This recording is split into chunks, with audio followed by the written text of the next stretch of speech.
గుడివాడ శాసనసభ్యులు వెనిగండ్ల రాము శనివారం ద్విచక్ర వాహనంపై పట్టణంలోని పలు వార్డుల్లో ఆకస్మికంగా పర్యటించి అభివృద్ధి పనులను పరిశీలించారు. ప్రజల సమస్యలను ప్రత్యక్షంగా తెలుసుకునేందుకు వీధుల్లో తిరుగుతూ జరుగుతున్న పనుల నాణ్యతను పరిశీలించారు. ఈ సందర్భంగా రోడ్లకు ఇరువైపులా నిర్మించిన డ్రైనేజీలు రహదారి మట్టానికి మించి ఎత్తుగా ఉండటాన్ని గమనించిన ఎమ్మెల్యే తీవ్ర అసంతృప్తి వ్యక్తం చేశారు. ఇలాంటి నిర్మాణాల వల్ల వర్షపు నీరు సక్రమంగా వెళ్లకపోవడంతో పాటు ప్రజలు నడవడానికి, వాహనాలు రాకపోకలు సాగించడానికి ఇబ్బందులు ఎదుర్కొనే పరిస్థితి ఏర్పడుతుందని అధికారులను ప్రశ్నించారు. మున్సిపల్ అధికారులను ఉద్దేశించి ఎమ్మెల్యే వెనిగండ్ల రాము మాట్లాడుతూ ఆ మాత్రం అవగాహన కూడా లేదా, పని చేస్తే బాధ్యతగా చేయండి, 10 సార్లు చెప్పినా చూస్తాం అంటారు కానీ పని మాత్రం చేయరు. ప్రజల డబ్బుతో జరిగే పనుల్లో నిర్లక్ష్యం ఎందుకు అంటూ తీవ్ర ఆగ్రహం వ్యక్తం చేశారు. అధికారులు వివరణ ఇచ్చేందుకు ప్రయత్నించినప్పటికీ ఎమ్మెల్యే సంతృప్తి చెందలేదు. ప్రజలకు ఇబ్బంది కలిగించే విధంగా పనులు నిర్వహించడం ఏమాత్రం సహించబోమని స్పష్టం చేశారు.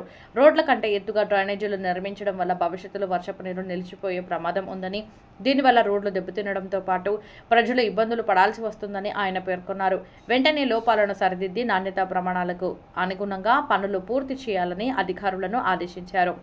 అలాగే పట్టణంలో పారిశుద్ధ్య నిర్వహణలో నిర్లక్ష్యం, చెత్త సకాలంలో తొలగించకపోవడం, డ్రైనేజీల నిర్వహణలో అలసత్వం వంటి అంశాలపై కూడా ఎమ్మెల్యే తీవ్ర అసంతృప్తి వ్యక్తం చేశారు. ప్రజలకు ఇబ్బంది కలిగించే అధికారులపై అవసరమైతే కఠిన చర్యలు తీసుకుంటామని హెచ్చరించారు. స్థానిక ప్రజలు కూడా ఎమ్మెల్యేకు తమ సమస్యలను వివరించగా వాటిని వెంటనే పరిష్కరించేలా అధికారులకు ఆదేశాలు జారీ చేశారు.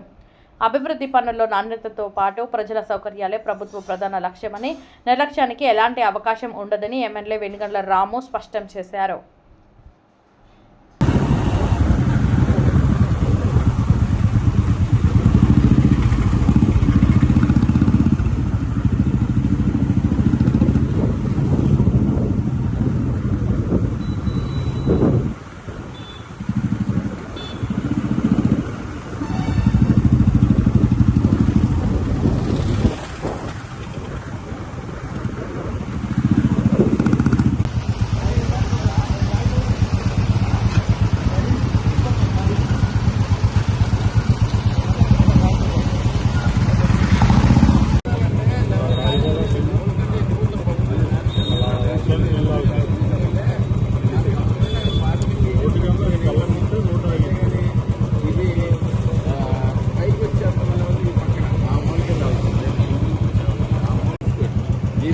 రోడ్డు కంటే రోడ్డు నుంచి ఎట్లా ఉండాలి, ఎంత ఉన్నది రోడ్డు మొత్తం వాళ్ళు ఏం చేస్తారు? అది రోడ్డు మీద వచ్చారు పాల్గొట్టారు.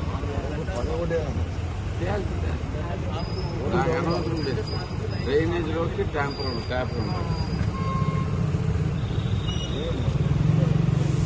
వేసుకున్నాక మీరు చూస్తాం అంటారు. 10 సార్లు చెప్పాను నేను. వేసుకున్న తర్వాత పాల్గొట్టిస్తారా? వేసేటప్పుడు ఆపుతారు. కానీ అమ్మ చెప్పచ్చు కదా, ప్రాబ్లం మీకేగా వచ్చే తర్వాత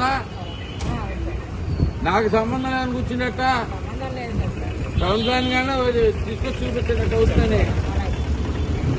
రేపొద్దు నీళ్ళు అయితే ఎవరిని అడుగుతారు? నిన్ను అడుగుతా, టౌన్ ప్లాన్ కానీ అడుగుతారా? ఇప్పుడు అది రాంగ్ కట్టారు. ఎవరిని అడుగుతున్నా? నిన్న టౌన్ ప్లాన్ కన్నా ఎవరిని అడుగుతున్నా? నేను నిన్నే అడుగుతా. నిన్న క్లీన్ ఉండాలి.